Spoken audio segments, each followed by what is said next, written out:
Se upobi amanachiro guitar. Oye asori upobi amanachire wasori mani bi guitar amwabo amwasori. Eni ewahia me bidin ani Daniel Boateng. Fa number na egu screen so. Na yentwetwe nkombo na memwoa ewo guitar ebo no emu. Se de na ye no strumming method ene yebetoa so. Opening prayers no enwom no kwan ahodo a obefa so a wo de strumming ebebo se wo ye guitar boni Ghana for ye nhyase eti ene ye listen no ewo C sharp ti hwede me ye no edi echi na enwom no mi gidi ye se unim enwom no Yeda wasia efata yeyiwaya efata wayiye free owo wamayenkwanye wi yeda wasia fata wayi na free owo wama yenkwani awie yeda wasia fata migidi yese unim saa nwumi unim kra eno anamato no na enedisua no ye hwe enwom no ewo sofa notation yewia na match ya hwe chord progressions and sana ye de strumming no ato so nti nwom na meto ye no enie sofa notations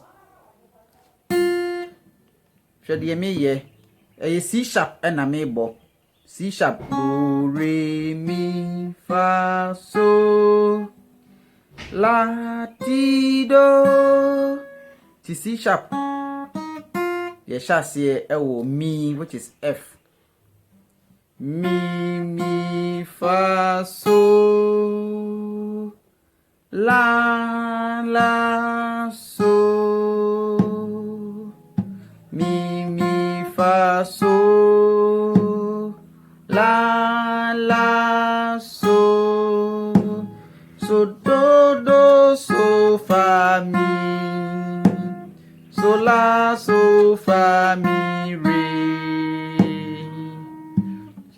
do re mi fa mi re do so do so fa mi so la so fa mi re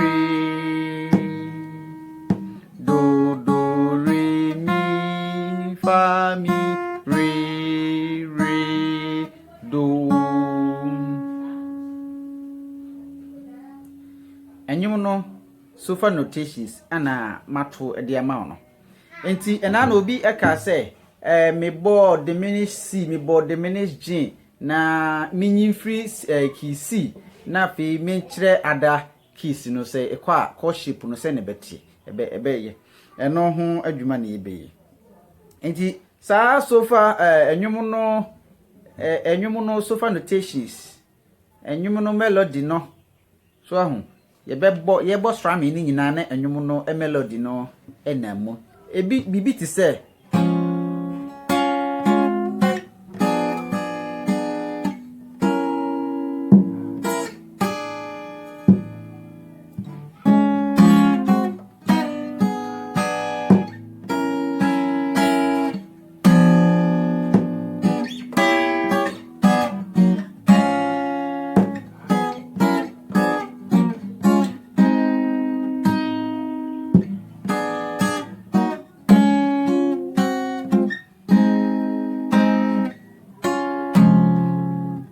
so what ye ni ya we say me boss strumming ni ade nyina na me boss sofa notation enwum no melody no aka ho eno ni be eti ye nhwe ade fa camera no ebe me pa na ehwe C major C sharp major chord no. C sharp major chord. C sharp major chord. Four finger no first C 4 fret ewo E string ni so. Third finger first C third fret ewo D string ni so. Afi for first finger no eso anoha ebom. So never o second finger is C sharp, second fret on the B string for boom. So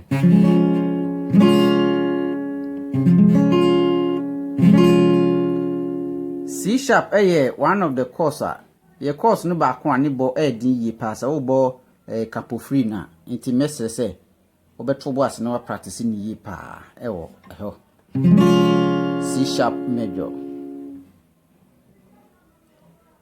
Afi mebo F mebo J sharp diminished.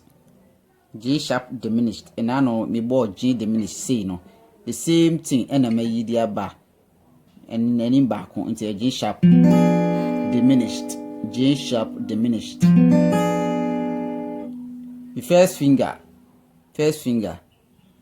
A C F so. My second finger A C D so. My third finger A C B and my fourth finger A C J sharp. Into say me bar J sharp diminished. See it here. Afi and I know your book chord be me tune this say F6. F6. Me san tune this say a D minor. And you call your name back on near Basia. Ebenya F sharp 6. F sharp 6. And also saying it here. F sharp 6. Na sa F sharp 6 no. Eno a yebesa afre no E flat minor. E flat minor.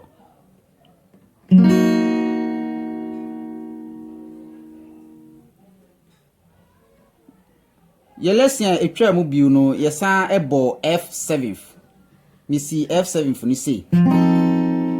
Se yebosi a F7 say na mi si no. Na ene yebosi sharp nti yebekọ ye nim baako. Na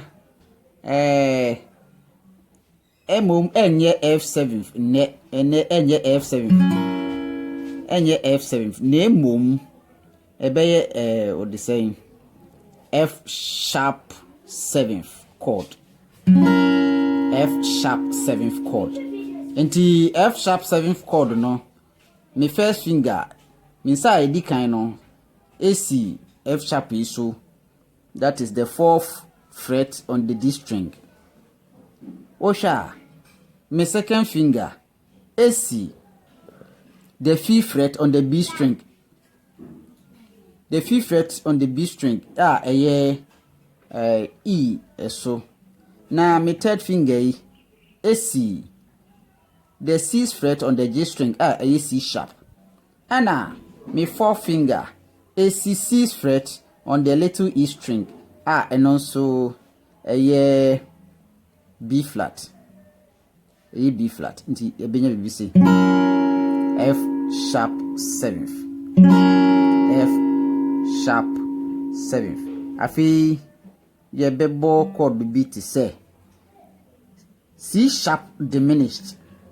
C sharp diminished. C sharp diminished, you know.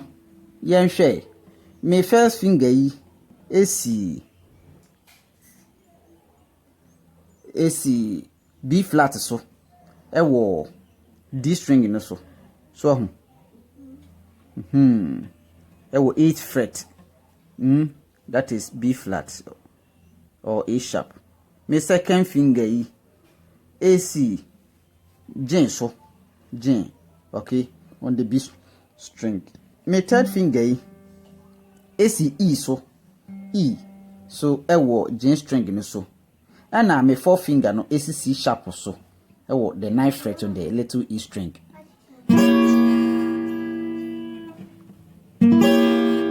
we C sharp diminished.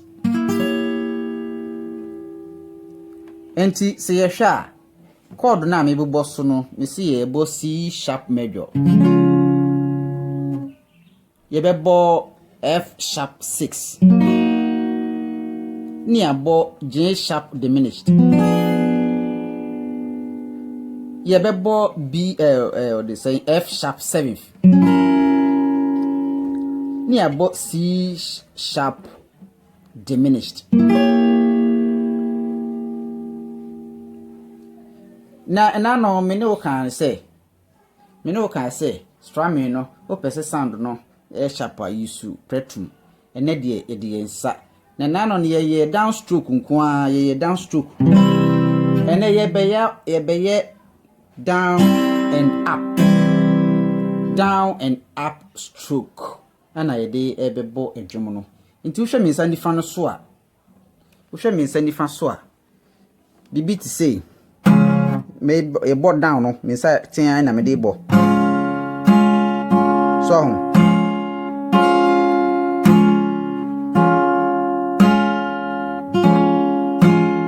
good me say tin na me dey bo nti me board down na ma bo up down up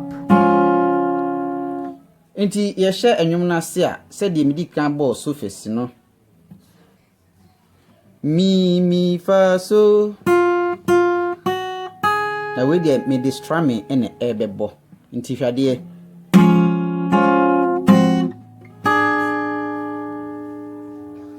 mi yemobio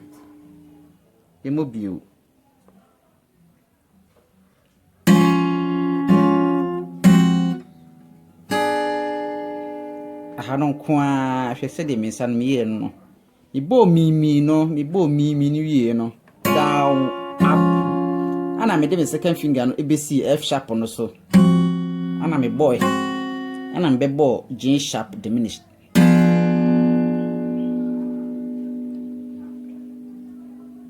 afi ye be ko F sharp 7.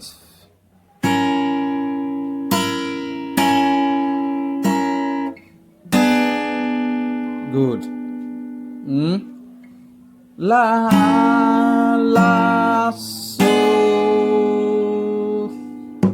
do mi fa so la so do so fa mi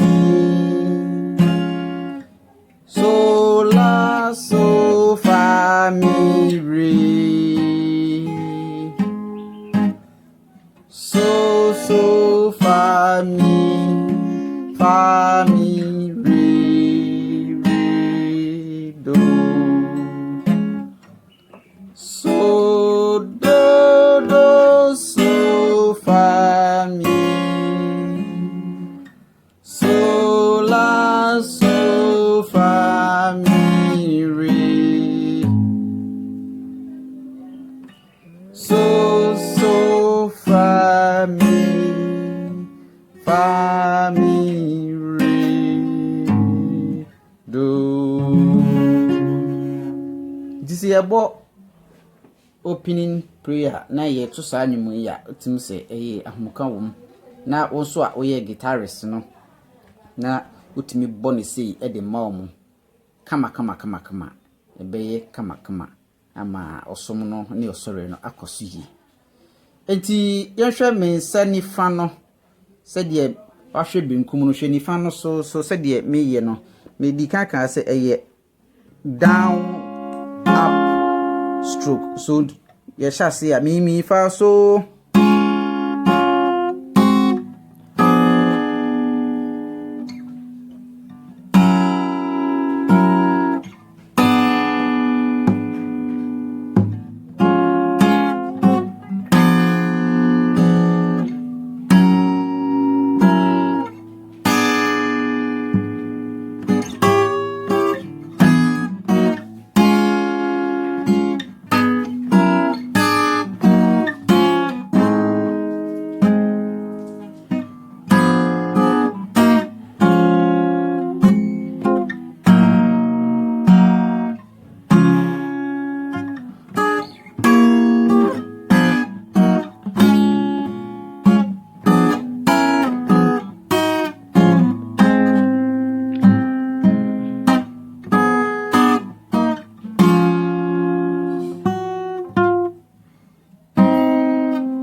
Esanse yeye ahyase adisuafo nti se de ye kosuku a kejifo yeye activity na yeye ne ntoatoa so se be ya ye beti ase nti ye nto ye bo ase na ye hwe minsa ne mienu nyina edi machi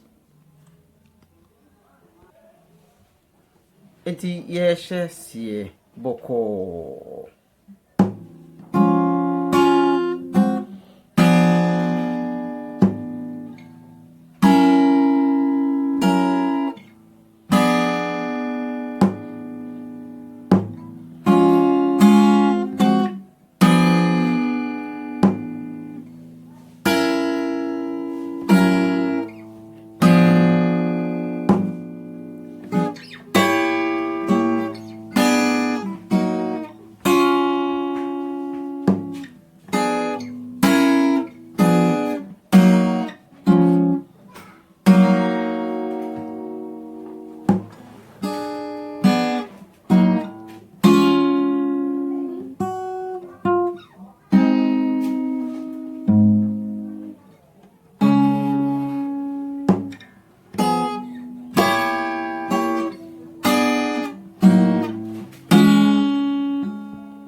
Sabri